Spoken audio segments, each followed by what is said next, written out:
کہنے لگی نہیں مجھے بھی آج آپ کو بتانا ہی پڑے گا کہ کوئی جو بانٹ سکتی ہے تو میں کیوں نہیں بانٹ سکتی؟ زوجہ کہتی عمر نے بات کی تو میری چیخیں نکل گئی۔ حضرت عمر فرمانے لگے جب تو خوشبو بانٹے گی نا تیرے ہاتھوں کو بھی لگے گی، تیرے دوپٹوں کو بھی لگ جائے گی۔ اگر رب کریم نے مجھ سے سوال پوچھا کہ عمر خوشبو تو مسلمانوں کی تھی، تیری بیوی کے دوپٹے کو کیوں لگ گئی، تو میں اللہ کے حضور کیا جواب دوں گا؟ اگر اللہ نے یہ سوال کیا کہ تیری بیوی نے کیوں لگائی، وہ تو حصہ تھا مسلمانوں کا، تو نے تیری بیوی نے کیوں لگائی؟ تو فرمایا میں نہیں چاہتا کہ اللہ کے حضور مجھے اور تجھے باز پرس ہو، لہذا کسی اور کو بانٹنے دے۔ زوجہ روئی اور تڑپ کے کہنے لگی عمر مجھے لگتا ہے صبح قیامت بھی تیری بیوی ہونے کی وجہ سے اللہ مجھے جنت عطا فرما دے گا، تیری زوجہ ہونے کی برکت سے۔ بھائی یہ معیار رکھا، خدا کی قسم ایسا شخص تاریخ میں دوبارہ نہیں آیا۔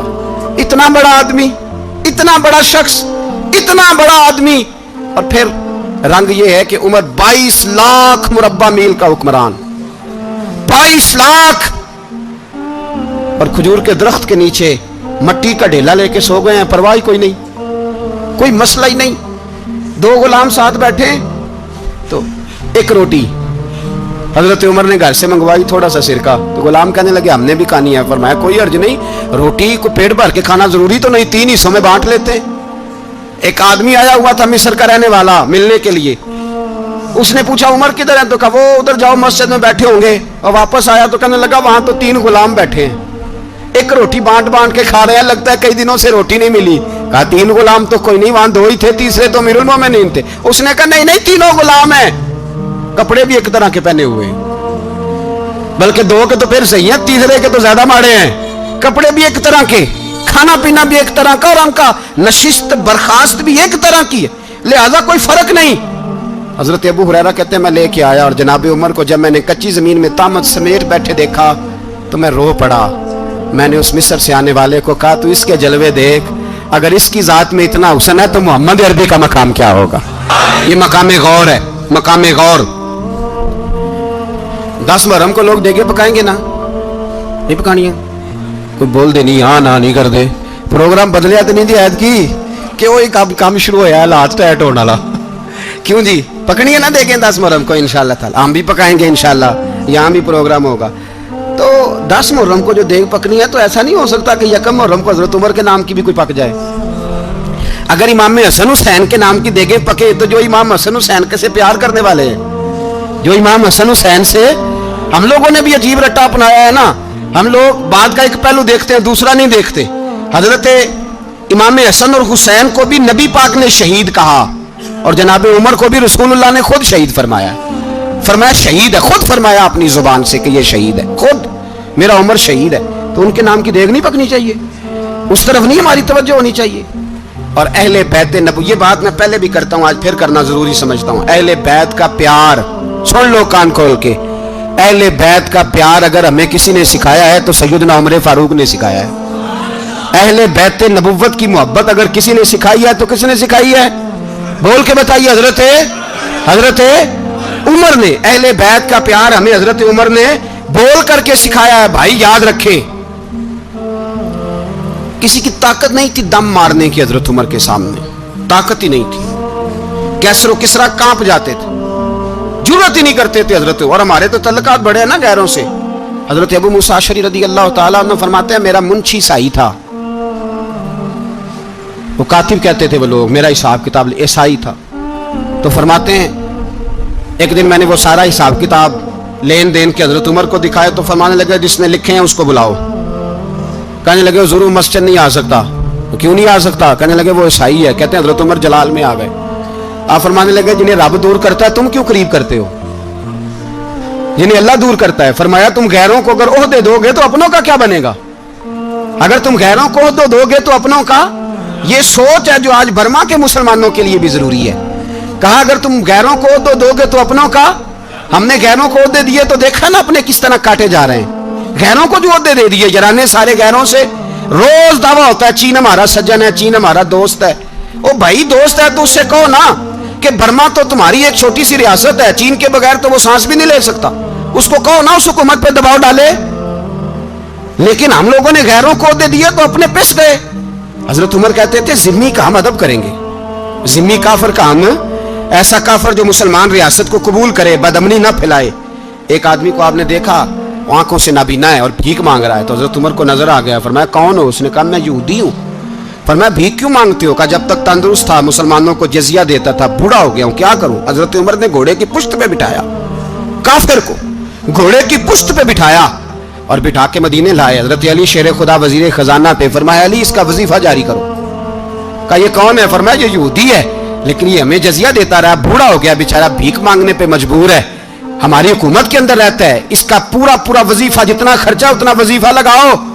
حضرت علی کہتے ہیں میں وظیفہ لگا رہا تھا اور وہ میرے نبی کا کلمہ پڑھ رہا تھا، وہ رسول اللہ کا کلمہ پڑھ رہا تھا۔ یہ مزاج، یہ نہیں کہ کافر۔ حضرت عمر نے گورنروں کو خط لکھے تھے کہ زبردستی کسی کو مسلمان نہیں کرنا، جہاں ان کی عبادت گاہیں بنی ہو گرانی نہیں، کوئی مندر کوئی گرجا ضائع نہیں کرنا۔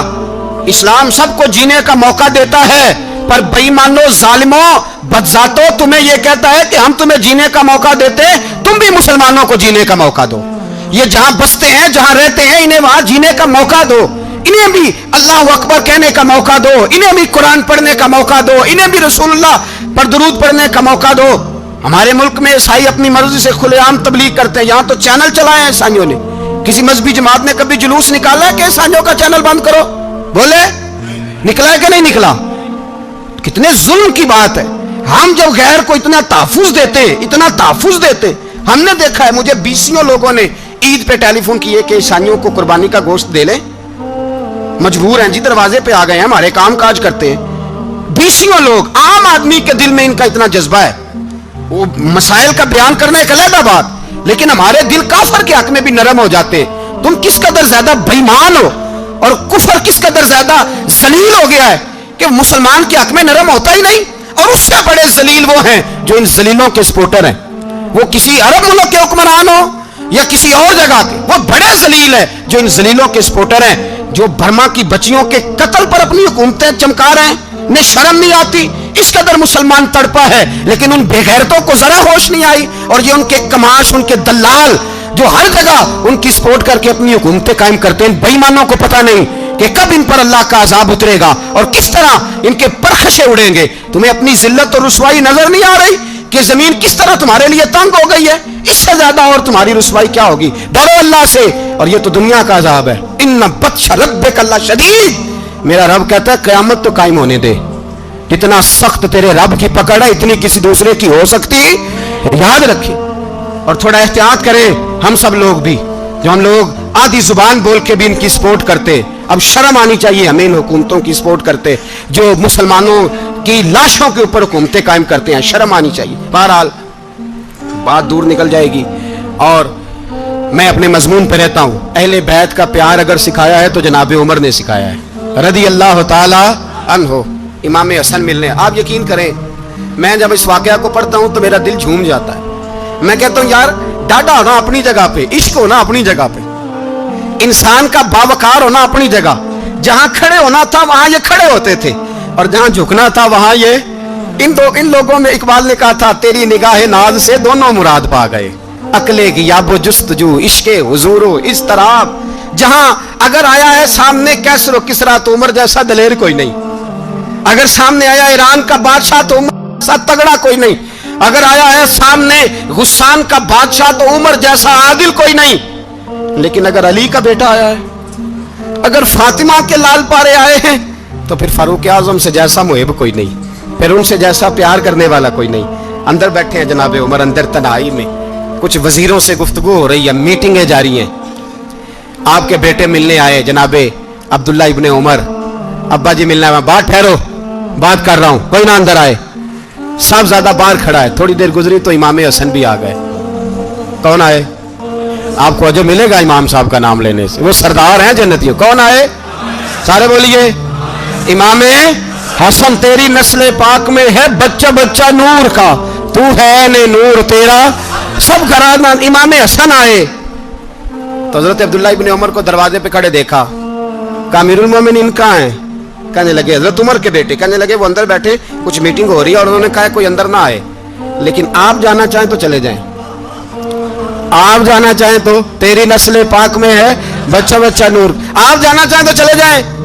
تو انہوں نے کہا جب آپ باہر کھڑے ہیں تو مجھے کوئی اتنا ضروری کام نہیں، اور ابھی زور کی نماز تھوڑی دیر میں ہوگی، میں مسجد میں مل لوں گا امیر المومنین سے۔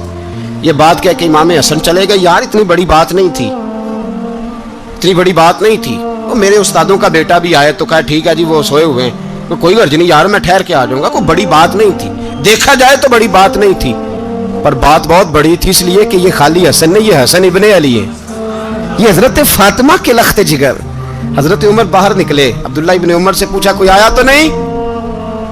تو کہا حضور امام حسن آئے تھے۔ تو کہا پھر شہزادے کو اندر کیوں نہیں بھیجا؟ کہا میں نے کہا تھا، وہ کہنے لگے اگر امیر المومنین مصروف ہیں تو میں ظہر میں مل لوں گا۔ حضرت عمر رونے لگے، فرمایا بیٹے تو نے اچھا نہیں کیا۔ پھر مسجد نہیں گئے، سیدھے امام حسن کے دروازے دستک دی، امام حسن باہر آئے، کہا شہزادے آئے تھے تو ملے کیوں نہیں؟ تو امام حسن کہنے لگے حضور آپ کا اپنا بیٹا دروازے پہ کھڑا تھا، آپ کا اپنا بیٹا دروازے پہ کھڑا تھا، وہ منع بھی کیا تھا آپ نے تو میں زور میں مل لیتا۔ حضرت امام حسن فرماتے جوش جذبات میں جناب عمر نے سر سے پگڑی اتار دی، جوش جذبات میں کہنے لگے حسن میرے بیٹے کا اور آپ کا کیا مقابلہ؟ کیا اس کی ماں کا نام فاطمہ الزہرا ہے؟ کیا اس کی نانی کا نام خدیجۃ الکبریٰ ہے؟ کیا اس کے نانے کا نام محمد مصطفیٰ ہے؟ آپ کا اور اس کا کیا مقابلہ؟ پھر رو پڑے اور کہنے لگے بیٹے میں مکے کے صحراؤں میں اونٹ چرایا کرتا تھا، یہ جو میرے سر پر عزت کے بال ہیں یہ تیرے نانے کے اگائے ہوئے، میں مکے کے خبردار شہزادے خبردار۔ او بھائی اہل بیت نبوت کے ادب کا رنگ اگر سکھایا ہے تو سیدنا عمر نے سکھایا ہے۔ حضرت عمر فاروق اتھارٹی ہے، اسلام کی اتھارٹی۔ یکم محرم حضرت عمر کی شہادت ہے۔ یہودی بول اٹھا، کافر بول اٹھا، اگر 6 مہینے عمر دنیا میں اور رہتے تو دنیا میں کوئی کافر موجود نہ ہوتا، 6 مہینے۔ اور جب اس بطل جلیل کا جنازہ اٹھا، اللہ بخاری پڑھیے نا، اللہم ارزقنا شہادت فی سبیلک، اللہ بسترے کی موت نہ دینا، شہادت کی دینا۔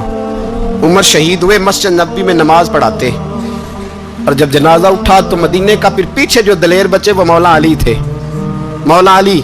جناب عمر کا جنازہ اٹھا تو سب سے پہلی ہائے جو نکلی وہ حضرت علی کی زبان سے نکلی، اور حضرت علی ساری داڑھی آنسوؤں سے بھر گئی۔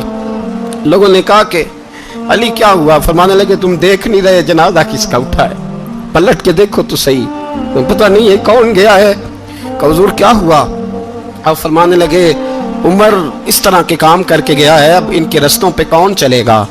کون اس کے جگر راہ وفا میں میں نقش ایسے چھوڑ آیا ہوں، میں جس منزل سے گزرا ہوں وہ اب تک یاد کرتی ہے۔